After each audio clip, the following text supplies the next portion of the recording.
Good morning. In today's lesson, we want to review our work with Pythagorean Theorem and expand on it just a little bit. So our objective for the day is we're going to prove and apply the following theorems about triangles, the Pythagorean Theorem, and we're going to use the Pythagorean Theorem to solve real-world and mathematical problems involving right triangles. So our objective today, number one, you're going to be able to find missing sides of right triangles. Number two, you're going to use the Pythagorean theorem to determine what type of triangle you have given its side lengths. And you're going to be able to solve real-world mathematical problems involving right triangles. So hopefully the Pythagorean theorem is something that's familiar to you. A squared plus b squared is c squared equals c squared is how we know it. And remember, it's that the legs of a right triangle are the two sides that meet at the right angle. Those are the A and the B, and the hypotenuse is C.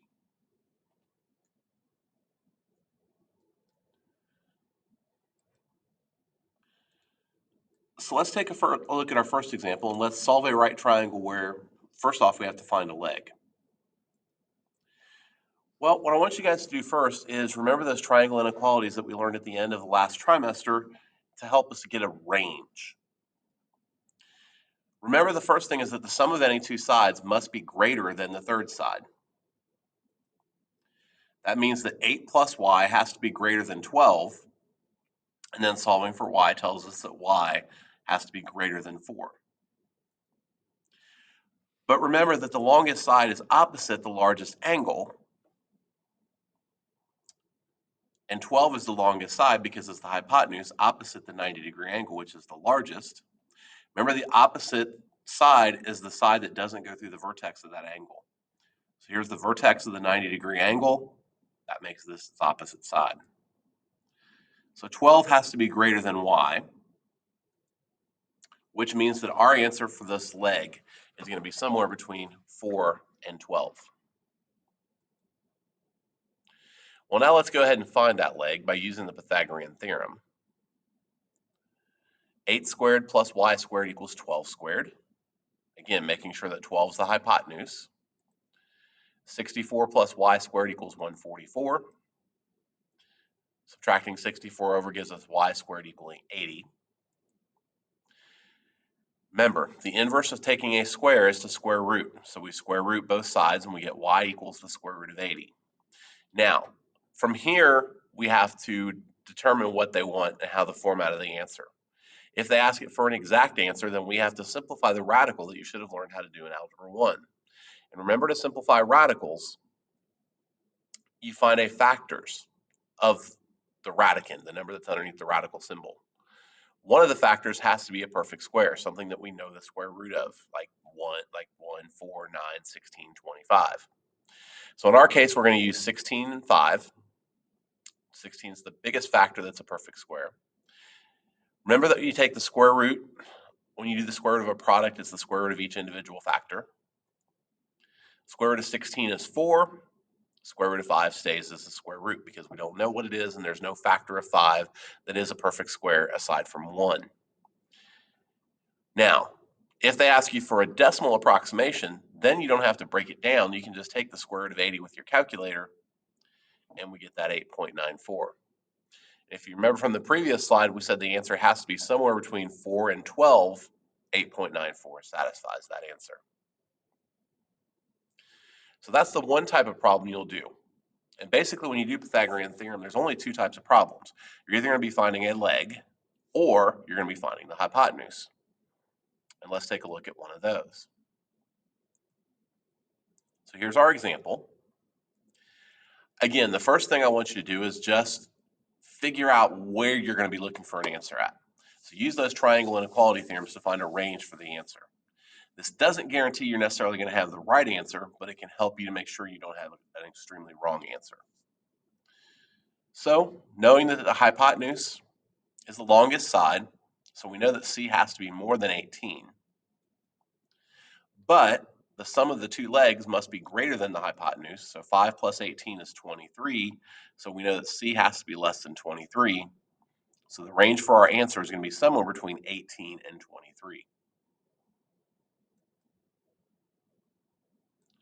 Well, now we'll do the work and actually find out what this is. So again, we set up the Pythagorean theorem, knowing that we have both legs this time, so we fill in for A and B. Squaring both of those gives us 25 plus 324. 349 is c squared. Again, undoing a square is the square root. Now, believe it or not, 349 has no perfect square factors. It's an odd number, so I know that no even numbers will go into it. So that rules out 4 and 16 and 36 and 64. I know 25 won't work because it doesn't end in 5 or 0.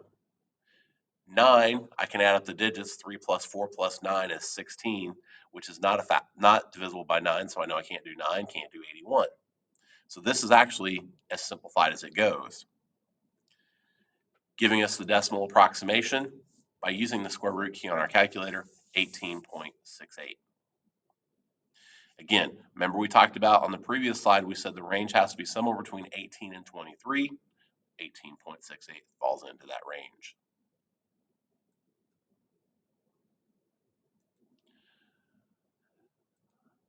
Let's look at an application problem for the Pythagorean theorem. And it looks like this. How long must the ladder be to reach the roof if the base of the ladder must be 5 feet from the building?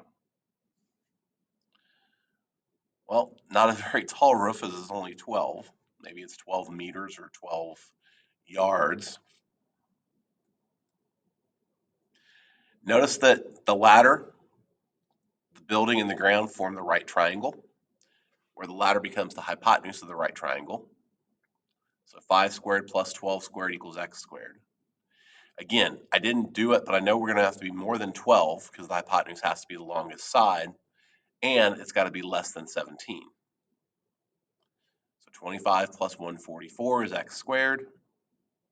169 is that sum. And then taking the square root of 169 gives us 13 for our final answer. Again, more than 12, so it's the longest side, but less than the sum of the two legs. So it's a reasonable answer. Now, in this case, this is an example showing of what we call a Pythagorean triple. A Pythagorean triple simply consists of 3 positive integers, a, b, and c, such that a squared plus b squared equals c squared. When a triangle sides are a Pythagorean triple, then it's a right triangle. So here's that 5, 12, 13 we just saw in the previous example. Some other common Pythagorean triples that we use, 3, 4, 5, 7, 24, 25, 8, 15, 17. And there's an infinite amount of Pythagorean triples because anything that's a multiple of these, 3, 4, 5, if I double each one, 6, 8, 10 would be a Pythagorean triple. If I double 5, 12, 13, 10, 24, 26 is a Pythagorean triple. So there's an infinite amount of these. When you look at Pythagorean triples, you're always going to have one even number. The value of the hypotenuse will always be odd. And a lot of them have 2 prime numbers. Like, for example, 5, 12, 13. 5 and 13 are primes. 3, 4, 5. 3 and 5 are primes. Now, we've used the Pythagorean theorem for that purpose that we've seen already. You can solve for missing sides of a right triangle. But another use of the Pythagorean theorem is to help us classify a triangle. This will become important later on in this unit when we start solving for triangles and finding out all the legs and all the sides, or all those, and maybe not even legs because they might not be right triangles. So the Pythagorean theorem not only does it let us know and solve the missing side, it also helps us to determine what type of triangle we have. If the Pythagorean theorem works, like 3, 4, 5, as you see here on the left, then it's a right triangle. But if it doesn't, c squared doesn't equal a squared plus b squared, it still tells us something. If c squared is greater than a squared plus b squared, that tells us that we have an obtuse triangle. If c squared is less than a squared plus b squared, it tells us we have an acute triangle. Remember, an obtuse triangle is a triangle with one obtuse angle in it. An acute triangle has all acute angles.